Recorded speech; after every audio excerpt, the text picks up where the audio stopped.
فاتح اندلس طارق بن زیاد، کیسے کیسے اس تاریخ میں لوگوں کے نام موجود ہیں جو اتنے بہادر اور اس قدر جو ہے وہ جوان مرد تھے کہ آج بھی کفار کے سامنے، دشمن کے سامنے ان کا نام لیا جائے نا تو ان کے رونگٹے کھڑے ہو جاتے ہیں۔ طارق بن زیاد جو ہے کہتے ہیں کہ وہ یہ ایک پہاڑ پر چڑھے تو اس پہاڑ کا نام جو ہے وہ جبل طارق پڑ گیا۔ ان کو جب ایک عورت کی طرف سے پکارا گیا، طارق بن زیاد جو ہے وہ اپنے سفر کا جب آغاز کرتے ہیں تو سفر کے دوران ہی طارق بن زیاد کہتے ہیں کہ میں نے آرام کیا تو مجھے اس آرام کے اندر، میں تو سویا تھا لیکن میرے بخت جاگ گئے۔ آقا دو عالم صلی اللہ تعالی علیہ وسلم میرے خواب کے اندر تشریف لائے اور فرماتے ہیں کہ میں نے نبی پاک صلی اللہ علیہ وسلم کو جب دیکھا تو حضور کے ساتھ حضور کے صحابہ کرام بھی موجود ہیں، جن میں انصار بھی ہیں، مہاجرین بھی موجود ہیں۔ کہتے ہیں میں نے ان کو کس حالت میں دیکھا کہ انہوں نے تلواریں لٹکائی ہوئی ہیں اور اپنے کندھوں پر جو ہے وہ کمانیں چڑھائی ہوئی ہیں۔ طارق بن زیاد کہتے ہیں میں نبی پاک صلی اللہ علیہ وسلم کو جب اس انداز میں دیکھا تو حضور مجھے نصیحت فرما رہے ہیں مخاطب کر کے، اے طارق یہ جو تم قدم بڑھا رہے ہو نا، جس کام کے لیے جا رہے ہو، فرمایا اے طارق یہ قدم جو ہے اسی شان کے ساتھ اپنے قدم کو جاری رکھنا، بڑھاتے رہنا، اس قدم کے اندر کمی نہیں آنی چاہیے۔ اور نبی پاک صلی اللہ علیہ وسلم نے فرمایا اے طارق جہاں تم جا رہے ہو وہاں کے مسلمانوں کے ساتھ نرمی کا معاملہ کرنا، اور جو تم نے وعدہ کیا ہے نا اس وعدے کو پورا کرنا۔ طارق بن زیاد کہتے ہیں کہ میں یہ خواب دیکھ رہا ہوں اور میں نے اس خواب کے اندر یہ بھی دیکھا کہ نبی پاک صلی اللہ تعالی علیہ وسلم اپنے صحابہ کے جلوں میں اندلس کے اندر جو ہے وہ داخل ہو رہے ہیں، اور اسی مقدس جماعت کے پیچھے طارق بن زیاد کہتے ہیں کہ میں بھی اسی مقدس جماعت کے پیچھے پیچھے جا رہا۔ اللہ اکبر، یہ کیسا جوان مرد تھا، کیسا جنگی بہادر تھا۔ اللہ اکبر۔ طارق بن زیاد جن کے بارے میں حضرت اقبال نے پھر ایسے ہی جوان مردوں کے بارے میں اقبال نے کہا، اللہ اکبر۔ اقبال کہتے ہیں یہ غازی یہ تیرے پر اسرار بندے، یہ غازی یہ تیرے پر اسرار بندے، جنہیں تو نے بخشا ہے ذوق خدائی، دو نیم ان کی ٹھوکر سے صحرا و دریا، سمٹ کر پہاڑ ان کی ہیبت سے رائی،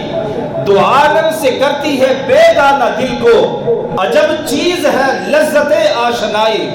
شہادت ہے مطلوب و مقصود مومن، نہ مال غنیمت نہ کشور کشائی۔ طارق بن زیاد نے جو سفر کا آغاز کیا وہ مال غنیمت کے لیے یا کشور کشائی کے لیے نہیں، اس سفر کا آغاز کیا تھا جس میں نبی پاک صلی اللہ تعالی علیہ وسلم خواب میں تشریف لائے، اور گویا حضور علیہ الصلوۃ والسلام اور صحابہ نے خواب میں آ کے کہا طارق بن زیاد قدم بڑھانا تیرا کام ہے، اور ہر قدم پر جو ہے وہ نصرت میرے صحابہ بھی کی شامل ہوگی اور میری بھی شامل ہوگی۔ اور طارق بن زیاد اندلس کے اندر کیوں گئے تھے؟ اسپانیہ کا جو بادشاہ تھا نا اس وقت کا، توجہ کریے گا،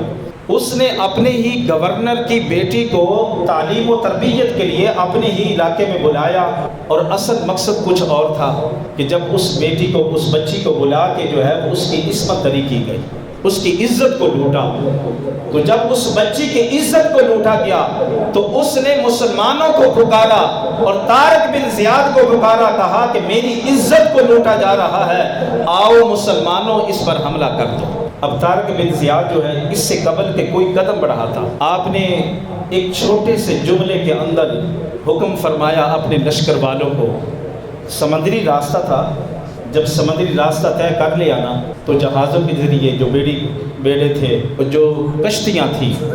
طارق بن زیاد نے اتر کر اپنے لشکر والوں کو پتہ کیا کہا، یہ ساری کشتیاں جو ہے ان کو جلا دو،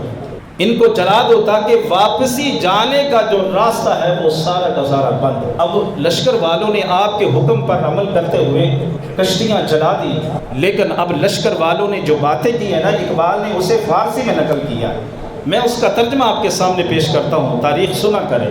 اور اس کو اپنے دل میں جگہ دے کہ ہمیں کچھ سمجھ آئے کہ ہمارے تاریخ میں جو ہمارے بڑے بڑے تاریخ دان تھے، بڑے بڑے جناب جوان مرد اور بہادر تھے جنہوں نے اسلام کے لیے بڑا کام کیا ہے، انہوں نے کہا سب کشتیاں جلا دو تاکہ واپس جانے کا کوئی راستہ ہی موجود نہ ہو۔ اب جب کشتیاں جلا دی گئیں تو لشکر والوں نے کہا کہ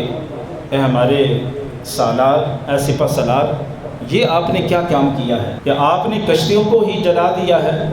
اور